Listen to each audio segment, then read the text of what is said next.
আসসালামু আলাইকুম। আমরা এই ভিডিওতে প্যারাগ্রাফ গ্রুপ নিয়ে বিস্তারিতভাবে আলোচনা করব। তো চলুন তাহলে শুরু করা যাক। তো প্রথমে আমরা প্যারাগ্রাফ গ্রুপের অ্যালাইনমেন্ট দিয়ে শুরু করব। তো তার জন্য আমরা কিছু র্যান্ডম টেক্সট নেব। আর র্যান্ডম টেক্সটে আমরা তো এতদিন এই যে এই কমান্ডটা ইউজ করেছিলাম। এখন এই ভিডিওতে একটা টিপস শিখিয়ে দিই, সেটা হলো আপনাদের কয়টা প্যারাগ্রাফ লাগবে সেটা আপনারা এই জায়গায় লিখে দিবেন। লিখে দেওয়ার পর ব্র্যাকেটটা ক্লোজ করে এন্টার দিবেন, তাহলে ওই কয়টা প্যারাগ্রাফ এই জায়গায় চলে আসবে। প্রথমে আমাদের আছে কি লেফট অ্যালাইনমেন্ট। এখন আমাদের যে টেক্সটগুলো আছে, প্যারাগ্রাফ আছে, সেগুলো কিন্তু লেফট অ্যালাইনমেন্ট আছে, মানে লেফট পাশে আমাদের লাইনগুলো ঠিক থাকবে। দেখুন আমি লাইনটা নেই, তো লেফট অ্যালাইনমেন্টটা হচ্ছে আমাদের বাম দিকে সমান করে দেবে টেক্সটগুলোকে। আর আমি যদি এই জায়গা থেকে রাইট অ্যালাইনমেন্ট করি, রাইট অ্যালাইনমেন্ট করলে আমাদের ডান দিকে আমাদের যে লেখাগুলো আছে সেগুলো ডান দিকের লাইনগুলো ঠিক থাকবে। তারপরে আছে সেন্টার অ্যালাইনমেন্ট। সেন্টার অ্যালাইনমেন্ট দিলে আমাদের সেন্টার ঠিক থাকবে। তারপরেরটা হচ্ছে জাস্টিফাই ক্লিক করে দিলে আমাদের যে দো পাশের যে লেখাগুলো আছে সেগুলো একদম সমানভাবে থাকবে। এটা হচ্ছে আমাদের অফিসিয়াল কাজের যে আমরা অ্যাপ্লিকেশন লিখি, যে কোনো ধরনের অ্যাপ্লিকেশন লেখার ক্ষেত্রে এই জাস্টিফাইটা আমরা ইউজ করব। লাইন স্পেসিং দিয়ে আপনারা টেক্সটের মাঝখানে যে লাইনগুলো আছে, জুম করি আমি, টেক্সটের 2 লাইনের মাঝখানে ফাঁকা অংশ বাড়িয়ে দেবে। তো স্পেসিংয়ে এখন আমার ডিফল্টভাবে দেওয়া আছে কি 1 দেওয়া আছে। আপনি চাইলে 1.15 দিবেন, আরেকটু ফাঁকা বেশি হবে। 1.5 দিলে আরেকটু ফাঁকা বেশি হবে। 2 দিলে আরেকটু ফাঁকা বেশি হবে। আর 1 যদি দেন তাহলে একদম নর্মাল চলে আসবে। তো এইভাবে আপনাদের লাইনের যে স্পেসিংটা সেটা আপনারা বাড়াতে পারবেন। আর অফিসিয়াল ডকুমেন্টে আপনাদের লাগবে 1.15 অথবা 1.15, এই দুইটা আপনাদের ইউজে বেশি আসবে। তারপরে আমরা দেখব শেডিংয়ের কাজ কি। শেডিংয়ে আমরা ক্লিক করি, আমরা একটা লাইনে ক্লিক করব, শেডিংয়ে ক্লিক করব, এই জায়গা থেকে একটা কালার দিই, অরেঞ্জ কালারটা নিলাম, অরেঞ্জ কালারটা চলে আসছে। শেডিংয়ের কাজটা হচ্ছে আমাদের যে লেখার ব্যাকগ্রাউন্ডে কালার দিয়ে দিবে। আর আমরা দেখেছিলাম হাইলাইট কালার, সেটাকে আমাদের টেক্সটটাকে হাইলাইট করে দেবে। আর শেডিং কালার হচ্ছে আমাদের যে লেখার ব্যাকগ্রাউন্ডে কালার থাকবে সেটা দিয়ে দেবে। আর শেডিং হচ্ছে পুরো একটা প্যারাগ্রাফ অথবা পুরো একটা লাইন আপনি দিতে পারবেন। আর সে হাইলাইটে তো আপনি যে পর্যন্ত সিলেক্ট করেছিলেন ওই পর্যন্তই আপনার অ্যাড হয়ে গেছে। কিন্তু শেডিংয়ে তা না, শেডিংয়ে আপনার ফুল একটা প্যারাগ্রাফ অথবা ফুল একটা লাইন এই জায়গা থেকে আপনারা দিয়ে দিতে পারবেন কাস্টমাইজ করে। আর সিলেক্ট যদি না করেন তাহলে কিন্তু একটা প্যারাগ্রাফে আপনার ইফেক্ট পড়বে। দেখুন এই জায়গা থেকে আমি কিন্তু সিলেক্ট করি নাই, তার জন্য আমার যে প্যারাগ্রাফটা আছে ওই প্যারাগ্রাফে আমার যে ইয়েটা আছে শেডিংয়ের কালারটা সেটা তো অ্যাপ্লাই হয়ে গেছে। আর যদি পুরো লাইনটাই করতে চান তাহলে আপনি পুরো লাইনটা সিলেক্ট করবেন। পুরো লাইনটা সিলেক্ট করলাম, এখান থেকে আমি শেডিংয়ের কালারটা দিয়ে দিলাম। এভাবে আপনারা শেডিং দিতে পারবেন। আর যদি শেডিং দরকার না হয় আপনারা ফুল সিলেক্ট করে এই জায়গা থেকে শেডিং থেকে নো কালারে ক্লিক করে দেবেন, শেডিংটা উঠে যাবে। এখান থেকে নো কালার, শেডিং উঠে যাবে। আর হাইলাইট তো আমরা এইভাবে উঠাই, নো কালারে ক্লিক করে। তারপরে আমরা এখানে দেখব বুলেটটা কি। বুলেটের জন্য একটা লিখে রাখছিলাম, হ্যাঁ এখানে আমরা দেখি।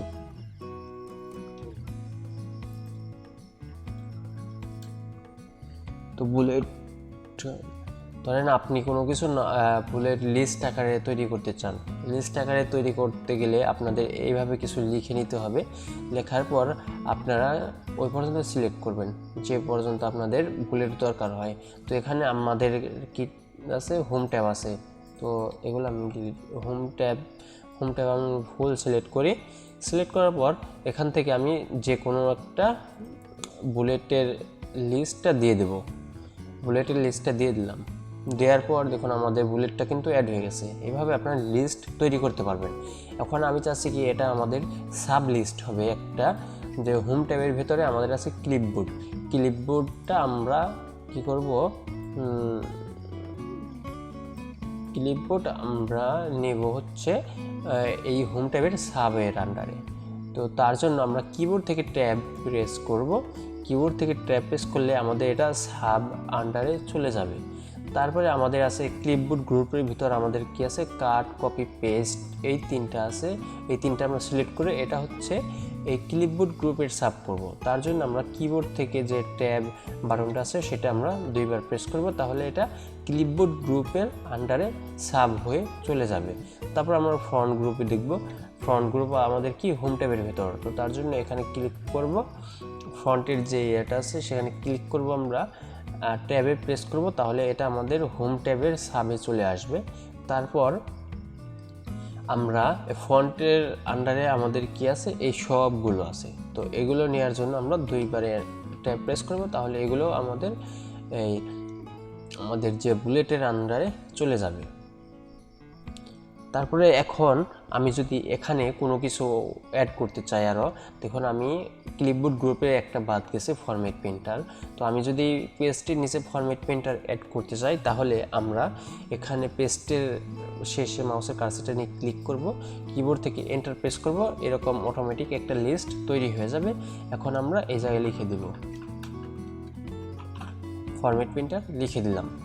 তারপরে যদি আরও কোনো লিস্ট থাকে, ধরেন আমি এই জায়গায় এনে আরেকটা লিস্ট তৈরি করব, এন্টার প্রেস করব, একটা লিস্ট তৈরি হয়ে যাবে। এখানে আমি আরেকটা দিয়ে দেব,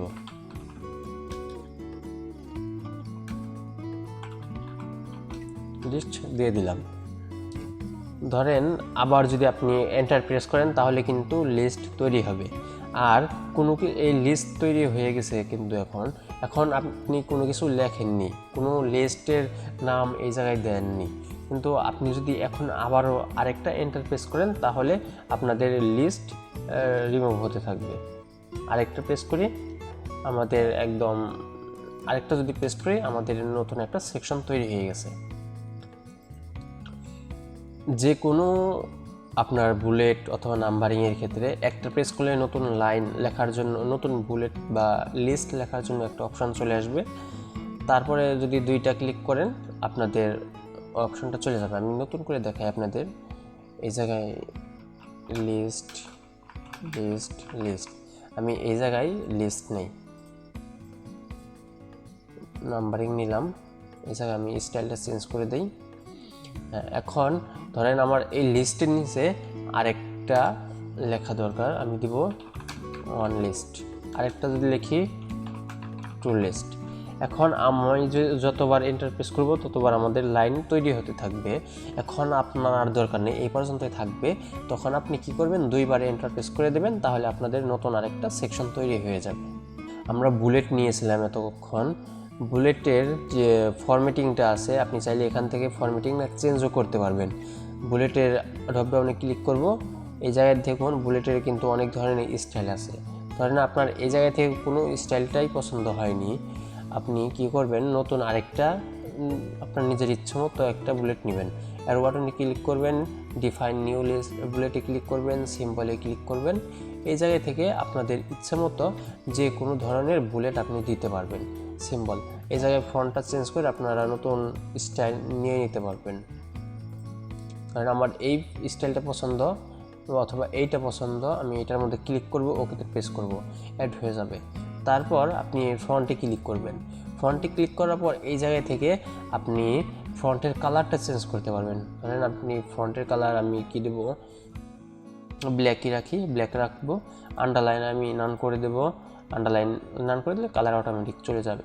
তারপর ওকেতে প্রেস করে দিলেই খেয়াল করবেন আরেকটা ওকে প্রেস করি, আমাদের লিস্টে কিন্তু এই সিম্বলটা অ্যাড হয়ে গেছে। তো আপনি কাস্টমভাবে নিজের ইচ্ছে মতো লিস্ট তৈরি করতে পারবেন, নিজের ইচ্ছে মতো বুলেটের সিম্বল তৈরি করতে পারবেন। এই ছিল সিম্বলের কাজ। তারপরে আপনি চাইলে এই যে আমরা ফন্টের যে নাম্বারিংগুলো করেছিলাম এগুলো আপনি চাইলে নাম্বারিং আকারে করতে পারবেন। এতক্ষণ আমরা বুলেট দেখলাম, এখন আমরা নাম্বারিং দেখি। সিলেক্ট করবেন, এখান থেকে নাম্বারিংটা আপনার ইচ্ছে মতো দিয়ে দেবেন। দেখুন নাম্বারিং দিয়ে দিচ্ছি। 1-এর আন্ডারে এ এবং বি আমার যে গ্রুপটা, তারপরে প্রত্যেক গ্রুপের আমরা কি দিচ্ছি নিউমেরিক নাম্বার দিয়ে আমরা দিয়ে দিয়েছি হচ্ছে কাট কপি পেস্ট। এইভাবে আমরা সাব লাইন তৈরি করে নিয়েছি। আর আপনি চাইলে এভাবে সেকশনও করতে পারবেন। সিলেক্ট করবেন ফুল, সিলেক্ট করার পর এখানে ক্লিক করে আপনারা সেকশন আকারে তৈরি করতে পারবেন। দেখুন সেকশন তৈরি হয়ে গেছে। আর্টিকেল আমাদের হোম, এইভাবে এটা কিন্তু আমাদের ট্যাব, সেকশন আমাদের ক্লিপবোর্ড, সেকশন টু ফন্ট, এভাবে আপনারা সেকশন তৈরি করে নিতে পারবেন। তারপর আমরা ইনডেন্টের কাজ দেখাইনি। ইনডেন্টের কাজটা কি, ধরেন এতক্ষণ আমরা কিন্তু ট্যাব প্রেস করে আমাদের কাজ করছি। এখন আপনি চাইলে এখান থেকে ইনক্রিজ ইনডেন্টে ক্লিক করলেও এই ট্যাবের কাজ করবে। আর ট্যাবের কাজটা হচ্ছে অনেকগুলো স্পেস একসাথে নেওয়া। এখানে ক্লিক করব, ট্যাবে প্রেস ইনডেন্টে ক্লিক করব, আমাদের অ্যাড হয়ে যাবে। আবার যদি আমি এখান থেকে ডিক্রিজ ইনডেন্টে ক্লিক করি তাহলে আমাদের আগের অবস্থায় ফিরে আসতে থাকবে। আবার যদি ডিক্রিজ ইনক্রিজ ইনডেন্টে ক্লিক করি তাহলে এইভাবে আমাদের লিস্ট তৈরি হয়ে যাবে। যত ক্লিক করব তত লিস্ট অটোমেটিক তৈরি হয়ে যাবে। আর এখানে আছে আমাদের ডাইরেকশন, লেফট থেকে রাইট, রাইট থেকে লেফট। তো আমরা এখন ডাইরেকশন দেখি। আমরা ডাইরেকশন দেখার জন্য এই প্যারাগ্রাফটি ইউজ করি। তো এখন আমাদের দেয়া আছে কি লেফট ডাইরেকশন, মানে বাম দিক থেকে ডান দিকে আমাদের লেখাগুলো যাবে। আমি যদি রাইট ডাইরেকশনে ক্লিক করি তাহলে ডান দিক থেকে আমাদের বাম দিকে লেখা আসবে। এটা অ্যারাবিক লেখার জন্য আমাদের ব্যবহার করা হয়।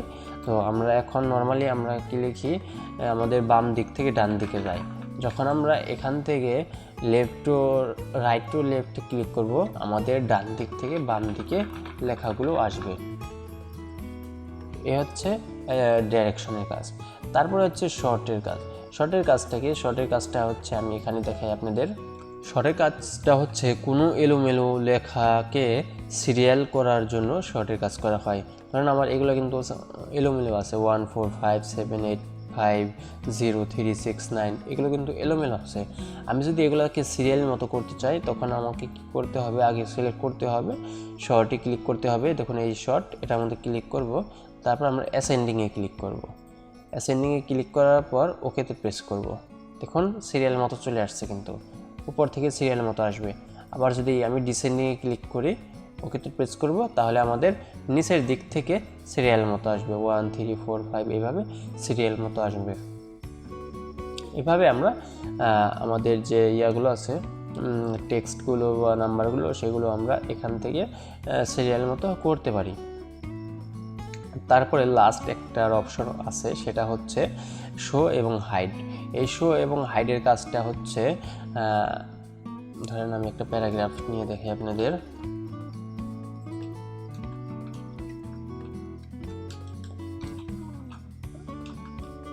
আমি মাঝখানে 10টা প্যারাগ্রাফ নিব, ইন্টারপ্রেস করব, 10টা প্যারাগ্রাফ আমার চলে আসবে।